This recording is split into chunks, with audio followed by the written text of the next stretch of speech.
Sur les sentiers de forêt, sauriez-vous reconnaître le chant du pinson des arbres? Ou encore le cri de la corneille noire? Pour eux, c'est en tout cas un jeu d'enfant. Il leur suffit de tendre l'oreille. Les rouges-gorges, il y en a beaucoup même, hein. C'est l'époque. Il y a des corbeaux, des corneilles. Cette cacophonie, une mine d'informations pour ce scientifique. Avec ses équipes, il s'est lancé dans un inventaire sonore de nos forêts, comme ici dans le Gâtinais, afin de mieux connaître les animaux qui y vivent et mieux les protéger. Un magnétophone. Celui-là va enregistrer 1 minute tous les quarts d'heure, 24 heures sur 24, mais un jour sur 2. Il y a un seul micro et ce micro enregistre tous les sons. Donc il n'est pas du tout sélectif.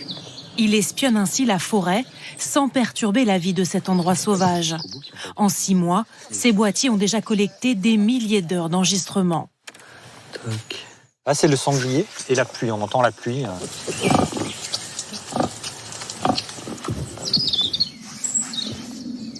Du rouge-gorge encore. Du coucou.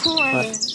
Du coup, ce qu'on cherche, c'est surtout la présence des espèces et puis l'utiliser aussi comme moyen de sensibilisation des propriétaires et des habitants pour savoir ce qu'ils ont sur leurs parcelles, sur leurs communes, etc.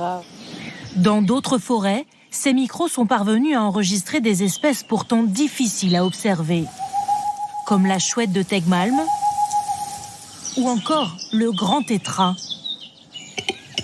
en très fort déclin. L'opération sera renouvelée pendant plusieurs années dans 103 forêts pour étudier l'évolution de ces populations.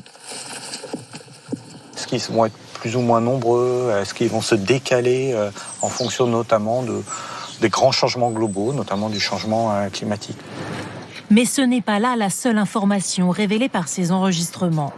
Alors que les micros sont placés au plus loin de toute activité humaine, voici ce qu'ils ont capté dans une forêt du Haut-Jura. Tronçonneuses et surtout bruit d'avion. Dans cette forêt, les sons du trafic aérien sont près de 2 fois plus présents que les chants d'oiseaux. Même les forêts les plus isolées sont donc victimes de la pollution sonore dont on connaît les effets sur les animaux. On sait que ça les gêne dans leur comportement, qu'ils n'arrivent plus à communiquer, qu'ils n'arrivent plus à... ou ont des difficultés à nourrir leurs jeunes, à retrouver leur partenaire sexuel, que ça peut affecter la reproduction des espèces.